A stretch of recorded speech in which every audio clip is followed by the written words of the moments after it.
Very good morning दोस्तों। तो चलेंगे आज हम घूमने अमेरिका। ठीक है, अमेरिका घूमने से पहले शुरुआत करते हैं इसके खोज की। तो जैसा कि आपको पता है कि कोलंबस निकला था भारत की खोज पे, लेकिन वो भारत ढूंढते ढूंढते पहुंच गया अमेरिका। इसीलिए अमेरिकन को रेड इंडियन भी बोला जाता है। अब यहाँ पे सवाल आता है कि कोलंबस ने अमेरिका को कब ढूंढा? तो 1492 में कोलंबस ने अमेरिका की खोज की थी। अमेरिका की राजधानी कहाँ है भाई? Washington DC. डीसी मतलब District of Columbia, Washington District of Columbia. ठीक है, अब अगर हम बात करें कि अमेरिका स्वतंत्र कब हुआ, तो 4 जुलाई 1776 को 4 जुलाई 1776 को अमेरिका आजाद हुआ था। लेकिन जैसा कि आपके देश में हुआ कि हम 15 अगस्त 1947 में आजाद हो गए थे, लेकिन हमारा संविधान लागू कब हुआ था भाई?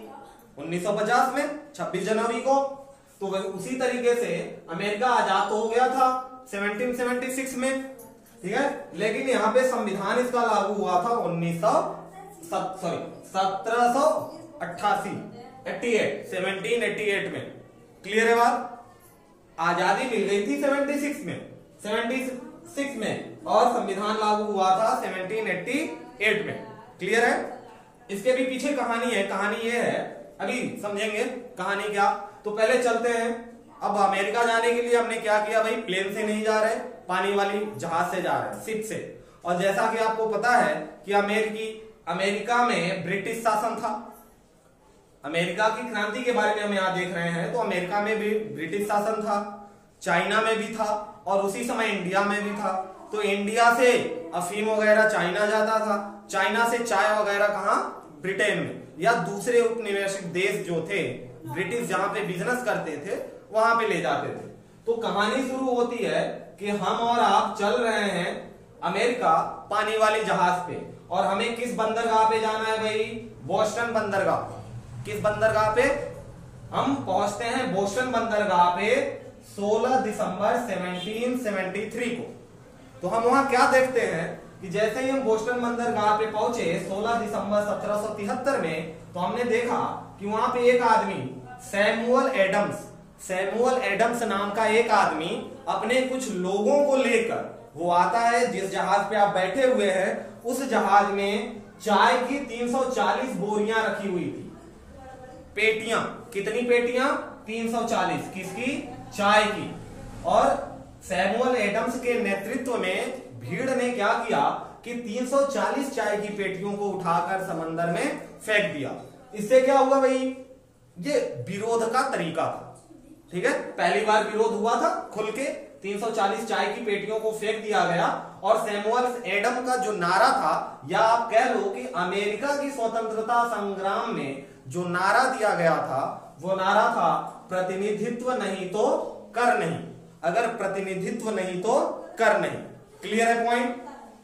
ठीक है, सैमुअल एडम्स के नेतृत्व में बोस्टन बंदरगाह पे आपने देखा कि बोस्टन बंदरगाह पे कुछ लोग आते हैं सैमुअल एडम्स के नेतृत्व में 16 दिसंबर 1773 में। अच्छा भाई, अब हम चलेंगे घूमने अंदर।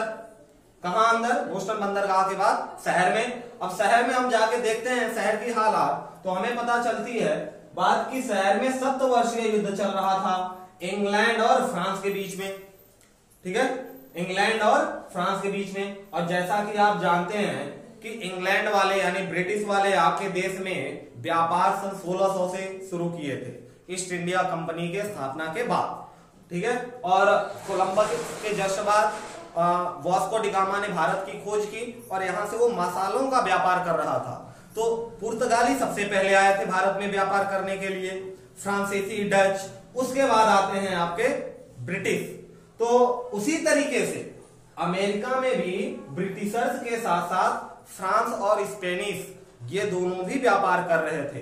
और जो सप्तवर्षीय युद्ध था वो इंग्लैंड और फ्रांस के बीच में हुआ था, जिसमें फ्रांस की हार हो गई।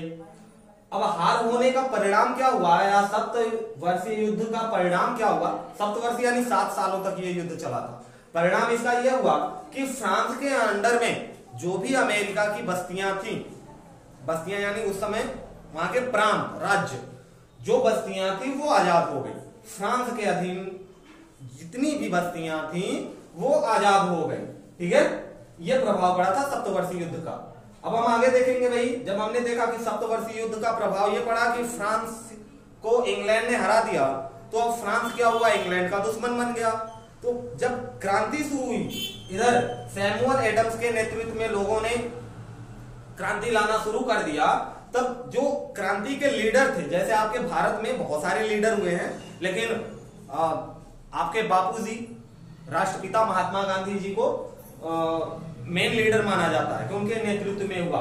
वैसे ही अमेरिका की क्रांति का जो मेन लीडर था, जो नेतृत्व किया था, वो था जॉर्ज वाशिंगटन, जो कि अमेरिका की आजादी के बाद पहले प्रेसिडेंट बनाए गए थे।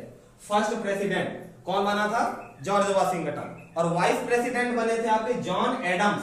ध्यान रखिएगा, जॉन एडम्स और सैमुअल एडम्स, इनका जो टाइटल है वो दोनों एडम्स है, लेकिन जॉन वाइस प्रेसिडेंट बने थे। सैमुअल का बाद में पता ही नहीं चला कि वो क्या बने, और अगर छोटे मोटे अधिकारी बने होंगे या फिर मृत्यु आई होगी तो उनके बारे में ज्यादा डिटेल में नहीं दिया गया है, और ना ही आपको उतना गहराई तक जाना है, उतना जितने से काम चल जाए।